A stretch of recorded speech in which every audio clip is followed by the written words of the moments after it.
explore errors instead of dwelling on them. Ask yourself, what can I learn from this? What can I learn from this? Okay, anytime that you have an error, there needs to be three things that happen. For one, you need to acknowledge the error. Until you acknowledge that error, you don't even know that you made one. You will remain righteous in your justification that you are perfect and all is well, but you know that you're bullshitting yourself. So don't do that. Acknowledge the error. Number two is to learn as much as you possibly can from that error. And number three is to move on. You learned as much as you could. There's no reason to remain back in the past on that error. If in the second inning of a baseball game, the shortstop makes an error, and he's still thinking about it in the seventh when the game is on the line, is he more or less likely to make another error? He's way more likely. He's focused on making an error. He's focused on the error that he had in the second inning. He's not in the second inning, but he's still mentally kind of back in the second inning, and he's thinking about an error that happened there. So he's more likely when the ball hits to him to make another error. If he would have learned something from that first error, been like, okay, the field is very soft because of the rain last night, so the ball is going to roll in slow, so I have to attack the ball much more than I usually would. So that's as much as I can learn from this, so now I need to move on and play in the moment. If he would have learned that, then he would be more likely to pull off to make the play when the game was on the line in the seventh inning, right? You know this to be real. You know it's true. You know that it's accurate. Use this on yourself. Okay? One, acknowledge the error. Two is to learn as much as you possibly can from that error. This is the big one. Big one. First, we got to have the acknowledgement. But the acknowledgement's like, okay, well, I made the error. What do I need to learn from it? This is the big one, and this is the most difficult one. Three is to move on. Move on and be present. Now, we've all done this thing where we sit around being pissed about something that happened years ago. Okay, so what's the error there? No one is there but us, right? Like, if I'm walking around my house, no one else is in my house, and I'm pissed off about something, then that's an error that I am making because no one else is there. I'm just sitting there pissing myself off, right? So pick out something. Pick out something from your past. This is what I call an error audit. Audit usually isn't a very fun word, but pick out an error that you made in the past. Pick out a time when you got pissed off. Pick out a time when you got into a fight. Pick out a time when you came up short. Something. Pick out a time.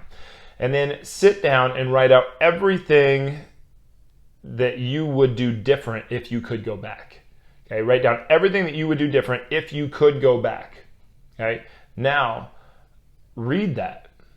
Okay, and I would encourage you to pause this video right now and go and do that. Okay, pause this video right now, go do that. Go write down every single thing that you did that you would do different at that time. And then come back to this video. Okay, so like let's say that you've gone and done that. This is your last chance to go and do it because I'm going to tell you. All right, and now look at that and apply that to your life today. Because I almost guarantee you, if you open up your mind a little bit and you want to get real with you, I guarantee you you're still doing almost all the things that are on that sheet today. All those things that you wouldn't have, that you did then that made you come up short, you are doing them conceptually in your own life today. Apply it to you. Now you can figure out what you can do in the future. What you learn from that needs to be applied to now. You're probably still not acknowledging the errors that you made back then. This is is a little bit of a hack. But it's the error audit. The way that I found this out was we had this kind of interesting person that I was training at the time, and she very much believed in the law of attraction, like so much so. I mean, to like an insane level. To like if she thought that if she watched a movie about cancer, she might get cancer, that kind of thing. But she was a very, very interesting person. I was very curious, asked her a lot of questions. Anyway, and one day I was talking with somebody else, and she noticed me. Anyway, we were having some trouble with business and didn't really know what to do. And she happened to be fairly skilled in the business world. And she goes, anyway, she goes, Adam, have you asked your 10-year self? And I'm like, no, I have not asked my 10-year self. And she goes, well, you should do that. And I'm like, well, what's my 10-year self? Because I'm just such a curious person. I gotta know what's going on, So I asked her, what's my 10-year self? She's like, it's you in 10 years. I was 27 at the time. So she's like, it's the 37-year-old Adam. You should ask him. Like, okay. And I just finished this meditation course. So I was like, all right, well, I'll try this out. I'd gone through this meditation course. A bunch of weird crap came out of that. So I'm like, whatever. Let's do it. Let's roll the dice and see how this goes. What could it hurt? So I go in my meditation, and I kind of get into this like kind of trance-like state, kind of do my thing, right? And I say, I try to imagine myself in 10 years. I try to kind of reach through time. And it was weird. It was like I was kind of like doing so. It was like I was reaching through time. And all of a sudden there was this figure there. And I realized this is just a figment of my imagination. I guess there might be some spiritual stuff that I don't know. But maybe we have the ability to reach through time. We just don't even know it. But I highly doubt it. Anyway, excuse me. So there's a figment, there's this person there, and it's me, only in 10 years. It's 37-year-old Adam. And I was like, oh, this is strange, but I like stuck with it. I'm like, all right, I'm going to stick with this. And I go, hey, so if you were me, if you could go back to my age, what would you do? 37-year-old Adam, what would you do when you were 27? And he goes, well, what would you have done 10 years ago?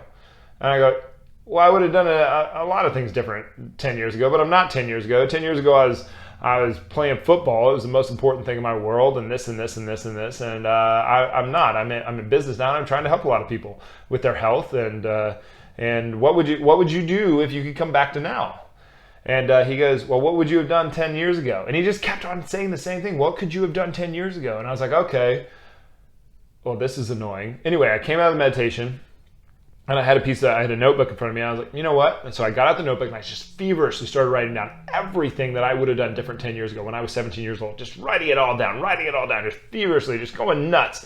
I think I filled up 2 columns full in that notebook, and I think I might even have done front and back. Anyway, so the next day I'm like, you know what? I'll do it again. I'll ask him again. I'll try this out again. So I go to the 10-year self thing that this kooky lady told me about, and I go. So I get in there, same thing. The figure is there. It's like I'm reaching through time, and it's like exactly what I think I'm probably going to look like in 10 years. And I asked 37-year-old Adam, okay, I did what you asked. I wrote down everything that I would have done different 10 years ago. Now, what? And I'm still thinking he's going to tell me what he would do. I'm still hoping that he's going to tell me what he would do if he could go back in time. I go, what would you do if you could come back to now, knowing what you know at 37? And he goes, and he kind of sits back, and then he leans forward, and that notebook happened to be right in front of me on my desk at the time when I was meditating. And he goes, why don't you do that? And he pointed at that notebook, and I mean, it was like a brick shot through a decade worth of I don't know, some kind of wormhole, and nailed me in the face. I mean, it was just like this epiphany that I've never had before. And I was like, oh my God, he's right. Everything that was written down on that sheet, I was still doing. It said I would have gotten a strength coach. I would have read more books. I would have been more disciplined with my time, with my nutrition. I would have treated my body like a professional athlete because I was trying to become a professional athlete. I had just so many different things written down in there. And I realized I was making all those same errors at 27 as I was at 17. And if I didn't change, I would stay the same at 37. So it was a great way to get out of my own way and to look at things and to get very, very clear. So that's called an error audit. I encourage you to do it. Sit down and write out every single thing that you would have changed from 10 years ago, or pick out a time. Any time that you're sitting there and you're mad about something that happened years ago, sit down and write out every error that you made. Sit down and write out everything that you would have done different in that moment, and then analyze it. It's different when it's on a piece of paper. It's outside of your mind. Okay, get it down on a piece of paper and analyze it. 1, acknowledge the errors. 2, learn as much as you possibly can from those errors. 3, move on. You've got a life to live. Get focused on the things that you do want, not focused on the error that happened in the second inning that cost you the game in the 7th. Get focused on the things that you do want. Make the play because you are focused on making the play. That's the life that you do want. Okay? That's how you focus.